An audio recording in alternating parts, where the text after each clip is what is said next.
अस्सलामुअलैकुम नाजरीन, GNN की खुसूसी रमज़ान ट्रांसमिशन रमज़ान करीम में समीना पाशा आपको खुशामदीद कहती है। जादू से बात शुरू हुई थी और अभी बहुत सारे जो सवालात थे वो बाकी थे जहन में, तो आज भी उसी सिलसिले को आगे बढ़ाएंगे। सरफराज शाह साहब रूहानी स्कॉलर हमारे साथ मौजूद हैं और उनसे हम हक़ाइक़ जान रहे हैं कि चीज़ों को देखने के बाज़-औक़ात बड़े मुख्तलिफ़ एंगल्स होते हैं, लेकिन कैसे हम परख सकते हैं, शाह साहब से जानते हैं। तो शाह साहब से गुफ्तगू का आगाज़ करते हैं। अस्सलाम वालेकुम शाह साहब। वालेकुम अस्सलाम। अच्छा शाह साहब, हम जादू की बात कर रहे थे, आपने कहा ये एक इल्म है और उसके लिए हमें उस तरफ जाने की ज़रूरत नहीं है। अगर हम अल्लाह से कुछ चाहते हैं तो हम बेशक अच्छे मकसद के लिए भी, लेकिन ये भी हम साथ में सुनते हैं कि कुछ कुरानी आयात हों, वज़ाइफ हैं, उनकी भी असर होते हैं, उनके भी कोई ना कोई फ़वाइद हासिल होते हैं। वो तो ज़ाहिर है कि सब जानते हैं कि उसमें तो बरकत है, जायज़ है, तो फिर ये डिफ्रेंशिएट कैसे किया जाए?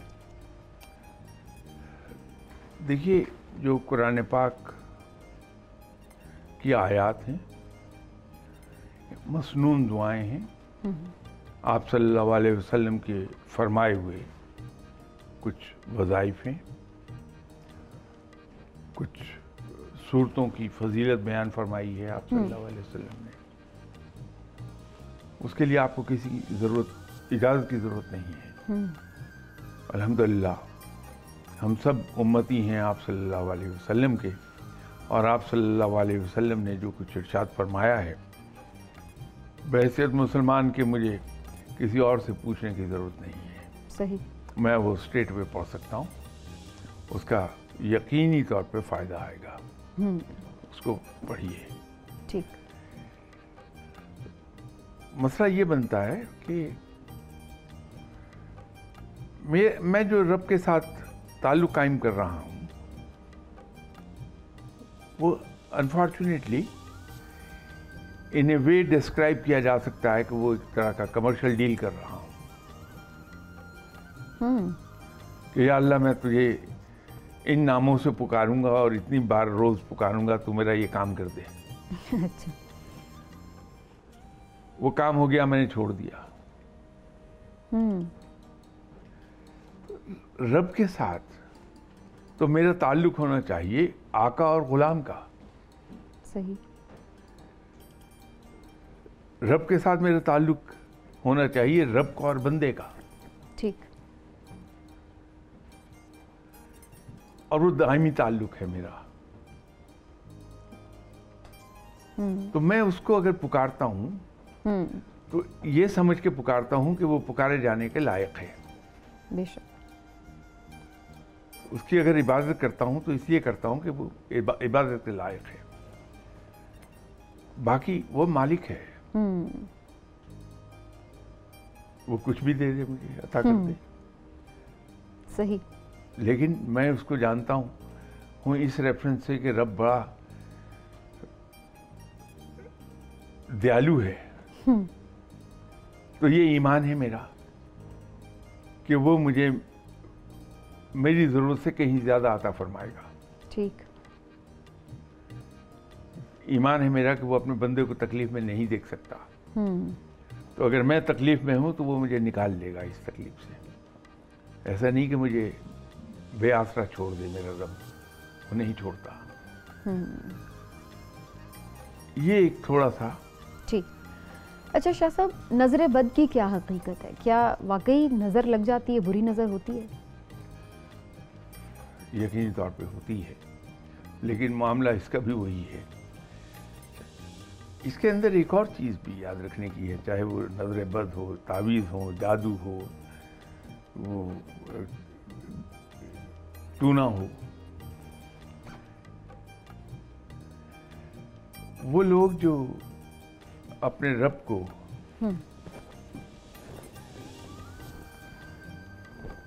पाबंदी से पुकारते रहते हैं, बाकायदगी के साथ ज़्यादा, सही। वो बाकायदगी से पुकारते हैं उसको, उसके हुजूर खड़े होते हैं, तो आमतौर पर ये चीज़ें उन पर असरअंदाज नहीं होती हैं। अगर हो भी जाएं तो सूरह फलक पढ़ के, सूरह इखलास पढ़ के, सूरह नास पढ़ के अपने ऊपर दम कर लीजिए, मसला हल हो जाएगा। तो ये चीज़ें मौजूद हैं, इससे इनकार नहीं। इल्म की एक ब्रांच है वो, ठीक, जैसे और ब्रांचेस हैं, लेकिन इससे खौफजदा होने की कोई मुसलमान को तो ज़रूरत नहीं है। ठीक, इसलिए कि उसका अपना ताल्लुक अपने रब के साथ इतना गहरा है कि वो इसमें से निकल जाएगा। तो शाह साहब, कुछ लोग बच्चों को नज़र बद से बचाने के लिए उनके गले में तावीज़ पहना देते हैं कि जी ये नज़र बद का तावीज़ है, ये कैसा है? अगर तो उस पर कुरानी आयात लिखी हैं तो पहना लीजिए। ये उलेमा का एक सेक्शन ऑफ उलेमा, उनका ये मौक़िफ़ है, ठीक, पहना दीजिए। लेकिन वो कि काला धागा पहना दिया जाए, उसके अंदर कोई गुठली परो के पहना दी जाए, या आपने देखा होगा कि वो जो घोड़े की नाल है जी, वो लोगों ने दरवाजे के ऊपर लगाई होती है, या कार के पीछे परांदा काले रंग का बंधा हुआ होता है, ये मुसलमान को ज़ेब नहीं देता। ये शगुन लेने की बात है, और शगुन लेना इस्लाम में मना है। मुसलमान ये काम नहीं करता, शगुन नहीं लेता वो, ये हिंदुइज्म में है। तो हमारे लिए तो हम सुबह काम से जा रहे हैं, निकल के 1000 बार, एक बार क्या 1000 बार काली बिल्ली रास्ता काट जाए, क्या फर्क पड़ रहा है? सही। मुसलमान को तो ईमान ये है, यानी सुपरस्टिशंस की कोई नहीं, इस्लाम में नहीं है। इस्लाम में ऐसी शगुन लेने की कोई गुंजाइश नहीं है।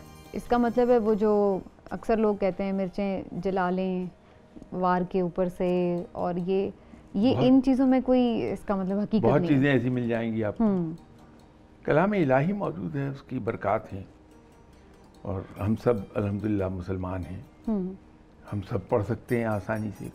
ठीक, कुरानी आयत पढ़ लीजिए, कुरानी सूरतें पढ़ लीजिए, बहुत है। शाह साहब, एक तो जैसे आपने फरमाया कि कुरानी आयत हम पढ़कर दम कर लें खुद पर या बच्चों पर, तो वो काफ़ी है। सदका दिया जाना भी बेहतर है, अगर हम समझते हैं कि कोई नज़र बद ना लगे तो हम सदका दे दें किसी का। देखिए, सदका और खैरात के बारे में तो जनाब हज़रत अली करमल्लाहु वजहू ने इरशाद फरमाया था कि मुफलसी और मुसीबत का मुकाबला सदका और खैरात से करो। तो सदका और खैरात तो करते रहना चाहिए इंसान को, चाहे नज़र बद का एहतमाल हो या ना हो, किसी जादू का, तावीज़ का, टूने का, धागे का कोई एहतमाल हो या ना हो। सही।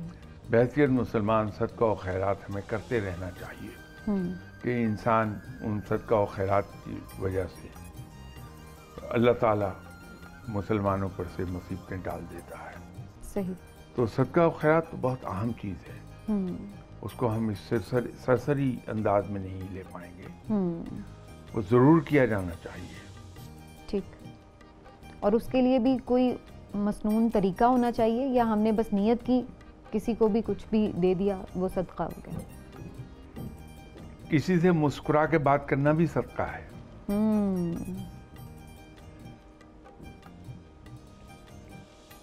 सड़क पर से एक कांटा रिमूव कर देना भी सदका है। इस्लाम में तो ऐसी खुली और आसान चीज़ें हैं। ठीक, कुछ ही कर ले, जो आदमी में हिम्मत है कर ले। फिर रब ताला को 3 काम बहुत पसंद हैं।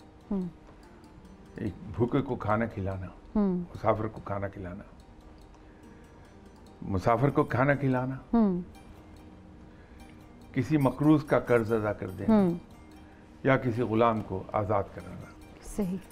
अब आज के ज़माने में गुलाम वाला सिलसिला तो हमारा है नहीं, उसका बेहतरीन एक सिलसिला है। आजकल रमज़ान है, सही, ईद थोड़े अरसे में आ जाएगी सामने, तो हम एक काम कर सकते हैं, गुलाम तो कहीं अब है नहीं, जेलों में बहुत से कैदी बेचारे ऐसे पड़े हुए हैं जो अपने कैद का ज़माना पूरा भुगता कर चुके चुके। हैं, लेकिन थोड़े थोड़े से जुर्माने हैं जो अदा नहीं कर जो वो अदा नहीं कर पा रहे और जेल में पड़े हुए हैं। तो आसान तरीन काम ये है सही कि मैं जितनी भी सदका और खैरात करना चाहता हूँ उस पैसे को इकट्ठा कर लूँ और किसी भी जेल के सुपरिटेंडेंट से मैं रिक्वेस्ट अगर करूँगा कि ऐसे कैदियों की लिस्ट दे दें जो थोड़े थोड़े जुर्मानों की वजह से कैद में हैं, उनके जुर्माने अदा करके उनको आज़ाद करवा दिया जाए ताकि वो अपने बच्चों में जाके ईद कर लें।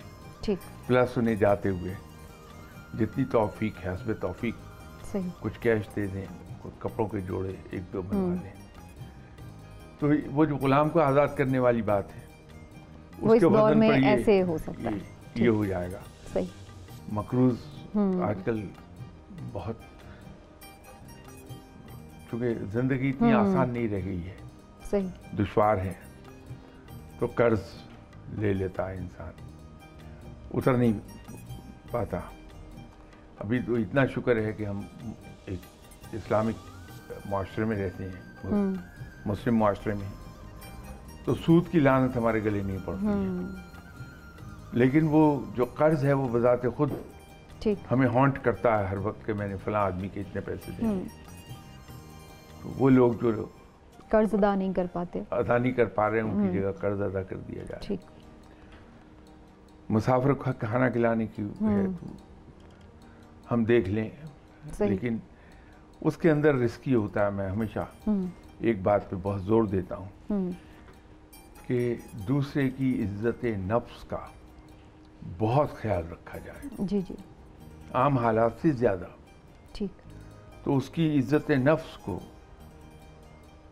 उसका ख्याल रखते हुए बड़ी राजदारी के साथ और बहुत आजिज़ी के साथ, ये बड़ा ज़रूरी है कि नहायत आजिज़ी के साथ हम किसी का किचन चला दें। सही।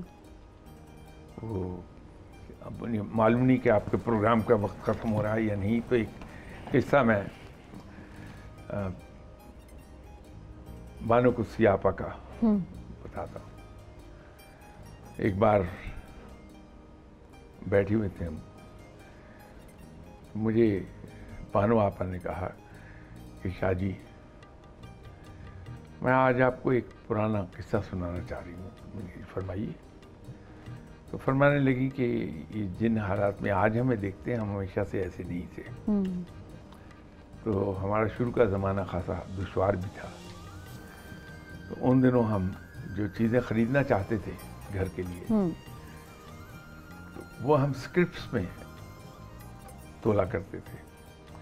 तो उन्होंने मिसाल दी कि जैसे ये टेबल फ़ैन है, तो मैं और खान साहब, वो अशफाक अहमद साहब को खान साहब कहती थी कि मैं और खान साहब ये कहते थे कि ये 6 स्क्रिप्ट्स में आएगा। तो हम उस पंखे को खरीदने के लिए उतनी स्क्रिप्ट। ये असल में ये वही आदमी कह पाता है ऐसी चीज़ें जो ज़हनी तौर पर बहुत बुलंद होता है। छोटा आदमी, मुझे ऐसा छोटा आदमी तो नहीं अपने गुर्बत का हाल बता सकता किसी को, ये बड़े लोग हैं जो बताते हैं। तो अशफाक साहब के एक मुर्शद थे, सैयद फजल हुसैन साहब। वो मशहूर थे बाबा नूर वाले के नाम से। इन्फेंट्री रोड पर आजकल वो दफन है। तो अशफाक साहब वहाँ जाया करते थे रेगुलरली। एक दिन अशफाक साहब और बानो कुस्तिया दोनों बाबा नूर वाले साहब की खिदमत में गए। तो बाबा नूर वाले ने बानो आपा से ये कहा कि बेटी, तुम जो राशन घर पे लेके जाती हो उसे धो लिया करो। उस वक्त तो ये सुन के आ गए, लेकिन जब रात को लेटे हुए थे तो बानो आपा ने अशफाक साहब से कहा कि खान साहब, जो आज बाबा नूर वाले ने ये कहा कि राशन धो लिया करो, तो राशन को धोया तो राशन तो ज़ाया हो जाएगा। आटा है, चीनी है, नमक है, मिर्च है, इनको कैसे धोया जाए? तो अशफाक साहब ने कहा कि मेरे ज़हन में भी नहीं आ रहा। अगले दिन दोनों फिर चले गए बाबा नूर वाले के पास और उनसे जाके कहा कि आपने कल फरमाया था कि मैं राशन धो लिया करूं, तो अगर धोया तो ज़ाया हो जाएगा सबका सब। तो बाबा नूर वाले ने कहा कि बेटी बड़ा आसान सा काम है, जितना अपने किचन को चलाने के लिए महीने भर का राशन घर लेके जाती हो उसके बराबर एक और पैकेट तैयार करा दिया। तो वो किसी ऐसी फैमिली को दे दो जो खुददार हैं, सफ़ेद पोश हैं और अपना भरम कायम रखे हुए हैं, हाथ नहीं फैलाते लेकिन ज़रूरतमंद हैं। सही। तो आपा बानो आपा ने मुझसे फरमाया कि शादी वो दिन और आज का दिन, मैंने हमेशा ये रवैया रखा है कि मैं राशन धो लेती है राशन अपने धो लेती हूँ और फरमाने लगी कि जो आज देख रहे हैं आप ये उसके बाद के सारे खुशहाली आई है। बेशक। ठीक।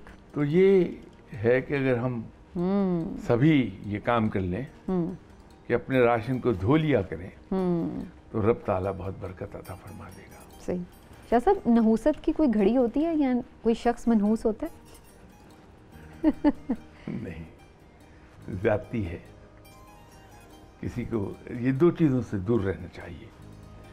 एक तो ये कि किसी को हम मनहूस कह दें या किसी पर लानत भेजें। अच्छा। नहीं, ये नहीं बता सकते। ठीक। शाह साहब, प्रोग्राम का वक्त ख़त्म हो गया। इंशाल्लाह कल फिर आपसे मुलाकात होगी इंशाल्लाह किसी नए मौजू के साथ। नाज़रीन, आज की रमज़ान ट्रांसमिशन से समीना पाशा को इजाज़त दीजिए। अल्लाह हाफ़िज़।